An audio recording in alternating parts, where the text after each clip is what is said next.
5টি আসনের উপনির্বাচনে 2 মেরুতে শাসক ও বিরোধী দল। মুখ্যমন্ত্রীর মতে উপনির্বাচন অসম্ভাব্য।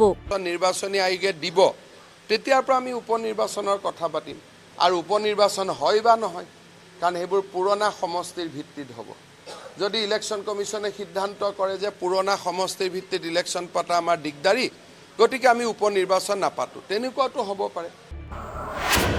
মুখ্যমন্ত্রী প্রধান নির্বাচন কর্মকর্তা নন বলে মন্তব্য ভূপেন বরার।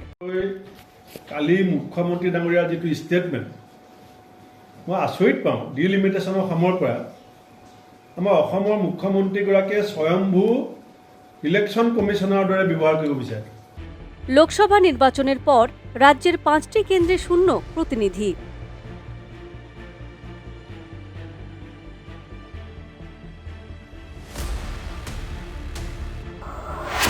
নগাঁও, ধলাই, বিহালি, সিডলি, বঙাইগাঁও।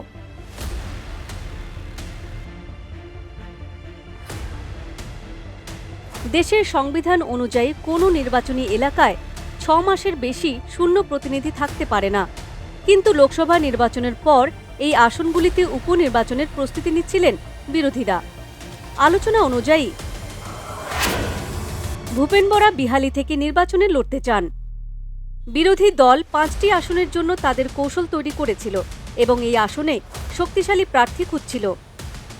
কিন্তু বিরোধীদের নির্বাচনী প্রচারের মধ্যেই উপনির্বাচন নিয়ে মুখ্যমন্ত্রীর মন্তব্যের পর সরব হয়েছেন প্রদেশ কংগ্রেসের সভাপতি ভূপেন বরা। মানে সেলফ স্টাইল ইলেকশ্যন কমিশন হ'ব বিচাৰে। সংবিধানত লিখা আছে, সংবিধানত লিখা আছে যে এছেম্বলি আৰু লোকসভা ইলেকশ্যন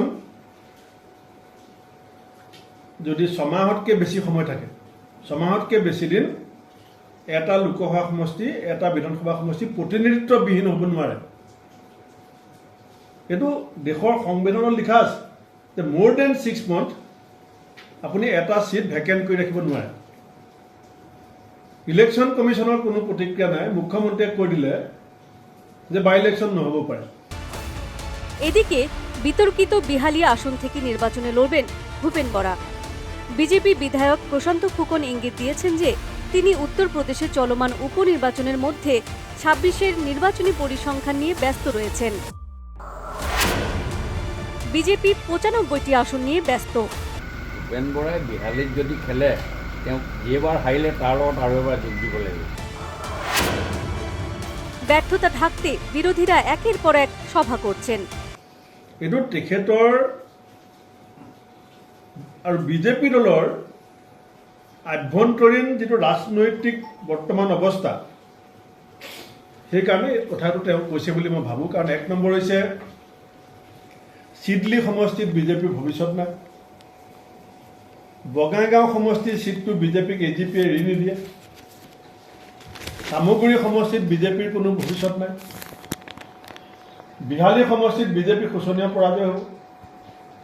অকল বিজেপিৰ কংগ্ৰেছৰ লগত কণ্টেষ্ট হ'ব ধলাই সমষ্টিত। গতিকে যিহেতু বিজেপি দলটোৰ এই 5টা সমষ্টিৰ বাই ইলেকশ্যনক লৈ যথেষ্ট আশংকাত ভুগি আছে, সেইকাৰণে মুখ্যমন্ত্ৰীয়ে এটা ষড়যন্ত্ৰ ৰচনা কৰিব বিচাৰিছে যে কিবা কৰি পেলাই পৰাজয় গ্লানিতকৈ ইলেকশ্যনটো ৰখাই থ'ব পাৰি নেকি। পঞ্চায়েত নির্বাচন, বিধানসভা নির্বাচন উপেক্ষা করে উপনির্বাচনে ব্যস্ত ভূপেন বরা। 5টি উপনির্বাচনে বিজেপির পছন্দের কোনো প্রার্থী নেই, তাই পরাজয়ের কোনো কারণ নেই বলে মনে করেন ভূপেন বরা। 5 সমষ্টি এইটো ইলেকশ্যন পাতিবলৈ আমি মুখ্যমন্ত্ৰীক বাধ্য কৰিম। He is not election commission, he is not authority. whether by election will be held or not, that CM cannot decide. গুজব সত্য হলে ভূপেন বরা কি বিহালি থেকে নির্বাচনে জয়ী হবেন? মুখ্যমন্ত্রী বলা মতে নির্বাচনের কোনো সম্ভাবনা আছে কিনা তা নির্বাচন কমিশনের ঘোষণার পরেই স্পষ্ট হবে। Bureau report, the news plus.